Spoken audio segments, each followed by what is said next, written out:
Andes, no sé si nos ve, nos escucha. Doctor, ¿cómo le va? Qué gusto, bienvenido, buen día.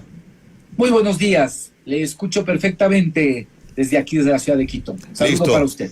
Bien, gracias, doctor, por estar con nosotros en esta mañana. Puntual, ¿está de candidato a la reelección? Muy buenos días, sí, efectivamente, estoy de candidato para el Parlamento Andino por la lista 5 de la Revolución Ciudadana para la reelección, en este caso, al Parlamento Andino. Estoy de candidato y lo que hacemos y lo que digo es buscamos consolidar aquellos temas en los que ya hemos venido trabajando, no propuestas que se puedan hacer al futuro, sino aquello que ya hemos venido trabajando, que la región tenga un plan de seguridad. Nosotros construimos unos lineamientos de política de seguridad ciudadana. Aquí ustedes pueden ver, este sí es un verdadero libro. Y entregamos esto al secretario general de la CAN a finales de julio del año anterior, pero tiene que convertirse en un plan de seguridad y hay que seguir insistiendo para que los gobiernos puedan tener y puedan trabajar en un plan de seguridad regional. Si los problemas de la región, si los problemas son regionales, las respuestas tienen que ser regionales. El Ecuador está rodeado de los países vecinos, son productores de droga, pero sale la droga a través de Ecuador y también luego de Bolivia por una ruta hacia el Atlántico y de ahí a Europa. Hay un problema regional, hay que encontrar respuestas regionales. Lo mismo tiene que ver con la minería ilegal, lo mismo podemos decir de la trata de personas. Hay problemas que son regionales, hay que tener respuestas regionales y un plan de seguridad regional integral. Este diría yo que debe ser el primer elemento y en el que vamos a seguir trabajando. Segundo, consolidar la red andina de universidades. Empezamos con 12 universidades, en este momento tenemos más de 50 universidades. La idea es que las universidades de la región andina puedan coordinar, las universidades de la región andina puedan constituir una red que permita, por ahora, por lo menos, que se puedan realizar como parte del ciclo académico, de la vida académica, movilidad de estudiantes y profesores y que puedan un semestre, un año, estar en alguna de las universidades de la región andina. A futuro, que se homologuen los títulos que se establecen por parte de las universidades de la región andina. Tercero, la red andina de autoridades territoriales, hay más de 300 autoridades participando, que permite que se encuentren autoridades del mismo nivel con características parecidas, puedan compartir las mejores prácticas para solucionar problemas. Además, permite también contacto con banca de inversión. Cuarto elemento, que las zonas fronterizas puedan ser tratadas como una verdadera región, que no se vea solo los problemas de seguridad, sino adicionalmente los problemas económicos, los problemas sociales, y se pueda pensar en una perspectiva regional. Quinto, el tema migratorio. El tema migratorio entre los países de la región andina y cómo también coadyuvamos para que no solo la región andina, sino Latinoamérica, y ahora es más grave que nunca y más urgente que nunca, podamos tener una posición conjunta para poder discutir las políticas migratorias que ahora se han convertido tan agresivas y que han desencadenado, por ejemplo, un impasse este fin de semana entre el presidente colombiano y el presidente Donald Trump. Es urgente tener una posición como Latinoamérica que discuta los temas migratorios. Ahí están 5 cosas de la lista 5 para el Parlamento andino. Indudablemente, ¿ya? Esto requiere de que exista voluntad política, de que exista un ejecutivo, una cabeza que piense en la integración. Por eso, nosotros decimos, no sacamos nada solo con elegir al Parlamento andino de la lista 5, de asambleístas nacionales, de asambleístas provinciales, si al mismo tiempo no existe una presidenta de la República, en este caso como Luisa González, que pueda entender lo fundamental que es la integración y que pues, se pueda trabajar en equipo con la Asamblea y con otros órganos como el Parlamento andino. Ayer pude escuchar al señor Leonidas Issa, por cierto, que hacía una reflexión muy directa y clara. A ver, Estados Unidos resulta que hoy estigmatiza a los países de la región, estigmatiza a los países de donde sale mucha droga hacia los Estados Unidos, hacia Europa, criminaliza la migración y pone en el mismo saco a todo el mundo. Hemos visto cómo gente inocente están siendo deportados a Guatemala, a México y a Colombia. Y no todos, ojo para los que algunos de esos teclas bravas que nos estaban escribiendo hace un momento, y a mí sí se me parte el alma cuando hablo de inmigración porque yo fui inmigrante 10 años, ¿ya? No todos los que están siendo deportados en este momento son personas que tienen ni ninguna sentencia, ni tampoco ninguna investigación. No todos, hay gente inocente que están cayendo enredadas y que automáticamente los suben en los aviones y los deportan, ¿ya? Pero, ¿a qué me quiero referir con lo de Leonidas Issa? O sea, Estados Unidos es como siempre el salvador del mundo, ¿no?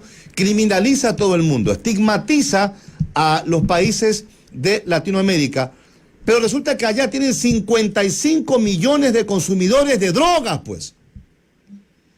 Y es el principal país donde se consume droga. Y por acá se produce.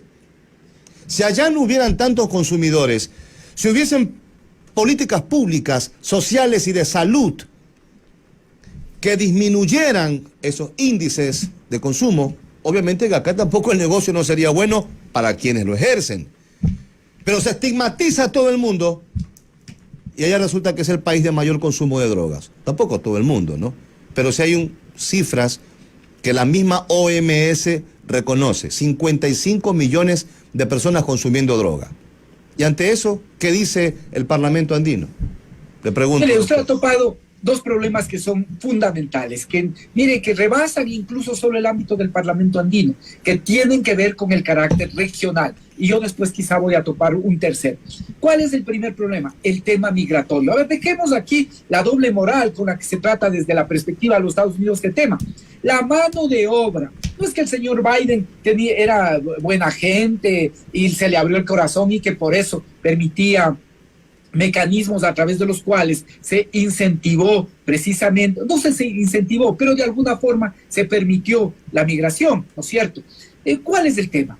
La necesidad de mano de obra barata que le permita en momentos de crisis fortalecerse a la economía norteamericana en su disputa permanente con China. Aquí hay un tema geopolítico también que está de fondo. Esto es importante y es el tercer aspecto al que me quiero referir. Pero ahora, no es que entonces la mano de obra o los migrantes complican a la economía norteamericana. Esa mano de obra también es necesaria para la recuperación económica de los Estados Unidos, por lo menos en su disputa con China. Hay que ser muy claros en esto. Entonces, que no nos vengan aquí ahora con un falso discurso de benefactores, cuando realmente lo que se han hecho también es beneficiar de la mano de obra que va básicamente de nuestros países.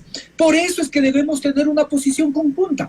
Por eso es que es fundamental que Latinoamérica pueda tener una posición conjunta. Ya vemos que de manera aislada ni Brasil, ni México, ni Colombia pueden lograr un acuerdo con el señor Trump. Pero si es que se actuaría con una visión de región, otro sería el cantar. Pero para eso se requiere una presidenta de la República con dignidad, con conocimiento de soberanía y que no esté aplaudiendo pues ahí como foca cuando precisamente el presidente Trump hablaba de deportaciones masivas, sin entender siquiera el presidente ecuatoriano, que también es de nacionalidad norteamericana, vea usted esas locuras, que pues, esos migrantes, si no es por humanidad, debería ser por lo menos por interés, porque casi le han aportado en el año 2024 $6,000 millones, que es verdaderamente lo que permite que la economía fluya. Este es un primer problema. Segundo, usted ha mencionado otro problema. El problema de las drogas. El problema de las drogas es un problema regional. Ya fracasaron los planes guerreristas del Plan Colombia, todo lo que significó esta época de fumigaciones y sobre todo de control solo militar. Sí, ha fracasado. Vea usted, en Colombia estuvo asentado el Plan Colombia. 7 bases militares, una cantidad importantísima de muertos también que dejó el tema del Plan Colombia. ¿Y cuál es el resultado? Sigue siendo el país que produce más droga en la región. Entonces, aquí hay un problema también de carácter regional, ¿sí? Se les exige de alguna manera incluso se establecen sanciones cuando en los países no hay suficientes controles respecto del tema de la producción y también el expendio de droga. Pero sin embargo, los Estados Unidos tienen un mercado enorme de consumidores que demandan precisamente esa droga. Entonces hay una hipocresía, un falso discurso que tiene que ser tratado, y para eso es otro de los temas que hay que construir una posición regional. Y el tercero es el tema geopolítico. ¿Qué pasa con el tema geopolítico? Mire, si usted ve el discurso de Trump y las primeras acciones de Trump, no existe Latinoamérica, no le importa Latinoamérica, solo le preocupa el control de Latinoamérica en la disputa con China. Ahora, por ejemplo, están preocupados con la construcción, se inauguró ahora en noviembre, a finales de noviembre, el megapuerto en Chancay, aquí en el Perú. Entonces, obviamente, tienen temor de que ese megapuerto pueda servir para otro tipo de operaciones. Y además, tienen también preocupación de cómo los países de Latinoamérica, cada uno tiene unos niveles crecientes de relación con China, relación económica, relación financiera, relación comercial, y por lo tanto empiezan a tener vínculos muy profundos, que eso sí le preocupa a los Estados Unidos. Por eso ahora endurece la política con los países latinoamericanos, y por parte, en cambio, de Latinoamérica no hay una respuesta regional. Esto es fundamental. Ahí hay tres problemas en los que el Parlamento tiene también que aportar, sobre todo con una visión clara de integración y al mismo tiempo de respuestas conjuntas que emitan nuestros países para poder enfrentar problemas tan graves como los que usted señala y que repercuten directamente en el Ecuador. ¿Qué va a pasar con el presidente ecuatoriano, norteamericano también, aplaudiendo al presidente Trump cuando empiecen a llegar los primeros migrantes deportados del Ecuador? ¿Qué es lo que va a pasar? ¿Cuál va a ser la situación? ¿Qué va a decir ahí? ¿Va a callar de la misma forma que cayó respecto de los 4 niños de las Malvinas? Es un presidente indolente, es un presidente al que no le importa la situación. Seguramente, y entendiendo también el tema de la geopolítica intervencionista de los Estados Unidos, no creo que envíen vuelos de repatriados, como mínimo hasta antes del 9 de febrero. Alexander. Muchas gracias. Efectivamente, hay dudas, aunque no es que se vea una cercanía como pareciera o le hicieran ver en un principio entre el gobierno de Ecuador y el señor Trump, este gobierno de Donald Trump. La CELAC entiendo que se ha activado también, estimado asambleísta, bueno, no es parlamentario andino, ¿no? Parlamentario andino. Ahora, hay una situación aquí que también tiene que ver mucho con la geopolítica y que tiene que ver mucho también con lo que se aprobó en este país en la última consulta popular, en una negativa de la mayoría de los ecuatorianos de evitar un arbitraje internacional frente a los contratos que se puedan firmar con empresas extranjeras y el Estado ecuatoriano. Pero aquí salta la curiosidad, y es una cuestión también pues que Virgilio no podemos dejar de verificar, y es que en cuanto a la concesión que se piensa hacer de Sacha, ¿sí? Se ha encontrado que a pesar de que en este país no existe el arbitraje internacional, en ese contrato de concesión sí están sometiendo el campus Sacha a un posible arbitraje internacional. Y esto es una política inclusive latinoamericana de evitar este tipo de arbitrajes internacionales, porque está comprobado que nunca se ha favorecido ni a la comunidad ni a un Estado, sino que se han favorecido con estos arbitrajes internacionales a las grandes corporaciones globales o internacionales, y discúlpame la redundancia. Hay una posición del Parlamento andino frente a situaciones como la que le está pasando en este momento a Ecuador, que es peligrosísima para los intereses no solo de recursos económicos, sino también de sus recursos naturales en este país. ¿Cuál es la posición del Parlamento andino ahí, o de los parlamentarios andinos, mi querido Virgilio? Ustedes me topan tantos temas que realmente me tienen ahí a mí procesando. Primero, lo que dicen ustedes es clarísimo, ¿no? Aquí hay un tema geopolítico. No solo jugamos los actores aquí, no solo se compite con el presidente, que al mismo tiempo es candidato, ¿no? Que utiliza Carondelet como su central de campaña, sino también hay otros actores. Y efectivamente hay como dicen, el tema geopolítico. Quizá estas deportaciones van a a detenerse hasta el 9 de febrero, es posible, aunque yo le digo, ahí realmente tener presidentes sumisos, así como el actual presidente, realmente no es que les genera respeto ni empatía. Le digo, pero es un factor a considerar. Lo mismo lo que está haciendo la Fiscalía. La Fiscalía, como en ocasiones anteriores, jugando para interferir en el proceso electoral y buscando debilitar a la Revolución Ciudadana. Primera cosa. Segundo, lo que tú decías, Alexander, respecto del tema de la CELAC. Sí, ya el presidente Petro ha señalado que en marzo asume precisamente la presidencia pro tempore de la CELAC, y que por lo tanto uno de los temas que precisamente tratará será el tema migratorio. Y a nivel del Parlamento andino, que es el presidente pro tempore de la comunidad andina, también ha planteado que el Parlamento pueda realizar una actualización de lo que es la decisión 878, que tiene que ver con el tema migratorio a nivel de los países andinos, y que también pueda perfilar una política común respecto del tema migratorio. Y respecto de lo que tú dices, primero, vamos al campo Sacha. Yo les pregunto a ustedes, mis estimados amigos, si ustedes tienen un negocio que ya está instalado este negocio, ¿no? Evidentemente te cuesta mantener como cualquier negocio que quieres que te siga rindiendo. Ya está instalado, te da dinero ese negocio. Además, hay perspectivas de que te siga entregando dinero. ¿Por qué lo vas a vender? Esa es la pregunta. ¿Por qué lo vas a vender? ¿Por qué se quiere vender? Porque ¿cuál es la idea de vender? Uno vende algo que ya de alguna manera no lo puede manejar, que no te está rindiendo lo que tú quisieras que te rinda. Pero si ese, como se ha dicho, es la joya de la corona, ¿por qué se quiere concesionar un campo que le da importantes recursos al Ecuador?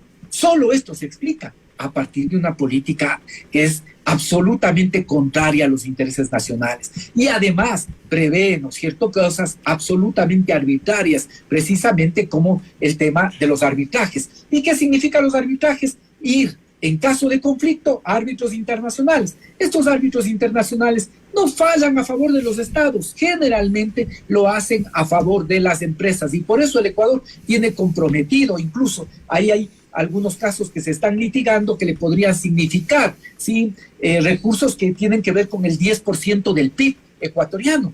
Esto es parte de esta política antinacionalista, esta política absolutamente antipatria que se viene desarrollando. Y yo digo, no entremos a discutir las condiciones de la concesión, entremos a discutir por qué se quiere privatizar un campo petrolero que le da importantes recursos al país. Por todas estas razones. Ya 4 años el Ecuador no aguanta más, no puede aguantar más el Ecuador. Como decía mi abuela, para muestra basta un botón. Sí, ya 1 año, 15 meses han sido suficientes. Es necesario cambiar de manera radical para revivir el Ecuador, y por eso que el 9 de febrero una opción clara es Luisa González y las listas 5. Doctor, el año pasado, en julio, si mal no recuerdo, usted fue designado como vicepresidente del Parlamento andino. ¿Ese cargo lo ostenta todavía o no? Sí, efectivamente, yo soy el vicepresidente por el Ecuador, por el Parlamento andino. Obviamente, como yo sí soy respetuoso y nosotros somos respetuosos de la Constitución y la ley, en la sesión del 29 de noviembre del año anterior, ante el Pleno del Parlamento, nosotros, tanto Verónica Arias y yo, que somos candidatos de la Revolución Ciudadana, pedimos la licencia sin sueldo para este tiempo de la campaña electoral, y nos reintegraremos, en mi caso, el 10 de febrero, y soy el vicepresidente por el Ecuador. De tal manera que esta es la representación que en este momento tengo, y ahí le he planteado también algunos de los elementos que son fundamentales dar seguimiento, y por eso precisamente es que he sido candidatizado para mantenerme en el Parlamento andino. Usted nos ha planteado cosas que se han venido realizando en estos últimos años en el Parlamento andino. Ahora, ¿qué falta todavía por hacer? ¿Qué propone para esta nueva participación en la que usted está? Vea, lo que yo le he dicho es básicamente hay que continuar lo que venimos haciendo. Hay que consolidar lo que ya hemos venido realizando. Tenemos unos lineamientos de políticas de seguridad, son políticas, más de 12 políticas generales, 35 políticas específicas que están planteadas de lo que hay que hacer. No basta con las políticas, hay que tener un plan regional de seguridad. Hay que lograr que la red andina de universidades sea parte del sistema andino de integración y que en un futuro se homologuen los títulos. Hay que lograr que la red andina de autoridades territoriales permita también que pueda haber sintonía entre las ciudades y las provincias, gobernadores, gobernaciones se llaman en otros lados, del mismo nivel, de tal forma que se pueda lograr políticas conjuntas que ayuden a mejorar la vida de los habitantes. Hay que tener planes fronterizos, hay que tener de igual manera una política común respecto del tema migratorio. Son 5 de las cosas que hemos venido realizando que hay que lograr concretar. Además, ¿cuál es una de nuestras misiones? Homologar, ¿sí?, las políticas, homologar las leyes que se hagan en la región. Esto es fundamental. Antes de que entregue la presidencia, de que renuncie a la presidencia, el señor Klömpel, a pesar de no tener sintonía con él en lo político, pero firmamos un importante acuerdo entre la Asamblea y el Parlamento para que las cosas que se decidan en el Parlamento puedan ser procesadas en la Asamblea Nacional y viceversa. Cosas que se aprueben en la Asamblea Nacional podamos también pensarlas a nivel de la región. Es decir, que sean vinculantes, ¿no? Que sean vinculantes. Es decir, lograr que lo que se apruebe en el Parlamento también puedan convertirse en vinculantes. Pero nuevamente, para eso hay que tener un ejecutivo que piense en los problemas del país y que no vete pues todas las leyes que salen de la Asamblea y que simplemente por un tema político las veta totalmente, como ha venido siendo la tónica del presidente en estos últimos meses. Virgilio, perdón que te interrumpa. Frente a esto y a esa homologación precisamente de la que se habla en cuanto a temas jurídicos y legales, pero a mí también, por ejemplo, se me ocurre... Aquí hay una policía internacional, la Interpol que se llama, ¿verdad? Pero en Latinoamérica hay 3 países que tienen serios problemas con el tema de exportación y el tráfico de las drogas a través de sus puertos, a través de sus fronteras. ¿Se ha pensado en un momento determinado que Latinoamérica o que los países andinos precisamente comiencen a hacer una estructura policial o militar o de control precisamente en estas fronteras, no solo las territoriales, sino las marítimas, en los puertos y todo eso, que respondan a una sola política latinoamericana del control antidrogas? Y no esperar que obviamente, como lo que está pasando, por ejemplo, viene Estados Unidos y dice yo te pongo una base militar y con eso creemos que solucionamos el problema. Cuando nosotros somos soberanos, los países latinoamericanos, tenemos autonomía, tenemos ejército, tenemos policía, tenemos centrales de inteligencia, y creer que un país en donde existen millones de consumidores van a podernos solucionar a nosotros el problema, ¿por qué no hacerlo nosotros mismos? ¿Qué va a hacer el Parlamento andino en cuestión de una política internacional, sobre todo en los países que se ven muy afectados por esto? Alexander, parece que tú has leído los lineamientos de política de seguridad, porque precisamente una de las políticas, por ejemplo, es la creación... Estoy dispuesto a ser asesor, no hay problema. Una de las políticas es la creación de Andipol. Es fundamental que las policías de la región, más allá de los acuerdos binacionales, puedan coordinar y puedan funcionar articuladamente. En los lineamientos se plantea la creación de Andipol, se plantea la creación de Andijus, que es la coordinación de fiscales, se plantea la conformación de comunidades de inteligencia que permitan ir compartiendo información, se plantea la creación de que exista un solo registro de operaciones sospechosas. ¿Sabes cuál es el tema central de por qué se incentivan las economías criminales? Por el lavado de activos, y no hay un mecanismo que permita hacer seguimiento del lavado de activos en los países de la región. Por eso proponemos el reporte de operaciones sospechosas. Y por eso, solo les dejo también con esta inquietud, ¿sí? Aquí en el país se ha convertido en una lavandería profesional. No es gratuito que el Ejecutivo, que Fiscalía reaccionen cuando se topa al superintendente de bancos y se pone a una persona que no es de la confianza, entre comillas, de la banca. ¿Por qué? Porque por aquí en el país se está lavando dinero, se está lavando ingentes cantidades de dinero. Entonces, mira, hay políticas conjuntas que deben hacerse y que deben constar en el plan de seguridad regional. 9 horas, 2 minutitos, estamos ya un poquito pasados con el tiempo. Doctor, seguramente seguiremos conversando en una próxima oportunidad antes del 9 de febrero. Por ahora, agradecerle por habernos acompañado en esta media hora y poder conversar un poco acerca de la propuesta y lo que se viene haciendo desde el Parlamento andino. Un gran abrazo para usted y un buen inicio de semana. Siempre un gusto.